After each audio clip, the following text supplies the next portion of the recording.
hirap ng trabaho ng tatay mo, di ba? Oo. Talagang nagsikap din siya para sa inyo, di ba? Opo. Kaya po ayun nga po, nung nawala po siya, as a fourth year college po na last year ko na po Oo. ngayon, parang hindi po ako nakabawi po, nakapayback po Oo. sa kanya. Kaya yun po yung, Parang ayun po regret yung sa'yo.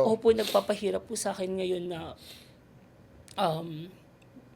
pero magpapatuloy. Pero yung, ang hirap lang po sa dibdib po. Kasi parang siya po talaga yung main reason kung bakit po ako nag-college. Kasi gusto ko po, imagine niyo po yung hirap po nung pagtitinda ng isda. Ang hirap, lalo na pag mainit Opo. yan, di ba? Oo. Kawawa. Kapag parang po pag naiisip ko po yun, parang nakakapanghinayang po na nakakapangsisi. Kasi hindi po ako nagkaroon ng chance po na makapag-payback po sa kanya.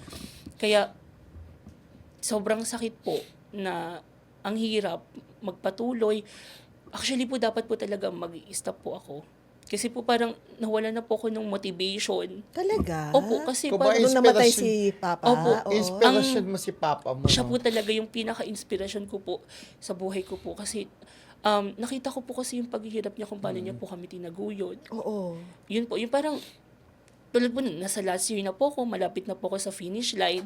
Parang kumbaga, konting push na lang po, makakabawi na po ako sa kanya. Pero, wala, parang ganun po talaga yung life eh. Bale, nanonood pa rin siya. Ayun nga po. Oo. Gagabayan Oo. ka niya. Opo. Gagabayan Kasama- ka niya. Kasama natin. ang Bumubulong kanyang yan sa'yo. espiritu. Oo. Kaya sabi niya, anak, Diba? makakapagtapos ka pa rin, Opo. magsikap ka pa rin, Ayun po. matapos. Diba? Siya rin naman po yung naging reason ko din po kasi parang naisip ko din po na kung mag-stop naman po ko, hindi naman din po siya matutuwa. Oo, tama Kaya yun. po parang- Ayaw niya yan. Opo. Hindi yan ang gusto niya. Kaya Kaya nga siya lang- nagtatrabaho, Opo. di ba? Para sa inyo, di ba? Kaya lang, ang sarap sana ng pakiramdam na kapag ka nagtapos ka rin, nandyan kasama Opo. mo si Papa mo. di ba? Sobrang parang fulfilling po yun sa pakiramdam po na ayun po kasi talaga yung biggest dream ko po. Lagi po akong tinatanong ng mga kaibigan ko na ano ba yung pangarap mo? Pangarap ko na po makabawi po talaga. Kasi ever since po talaga nakita ko po yung sakripisyo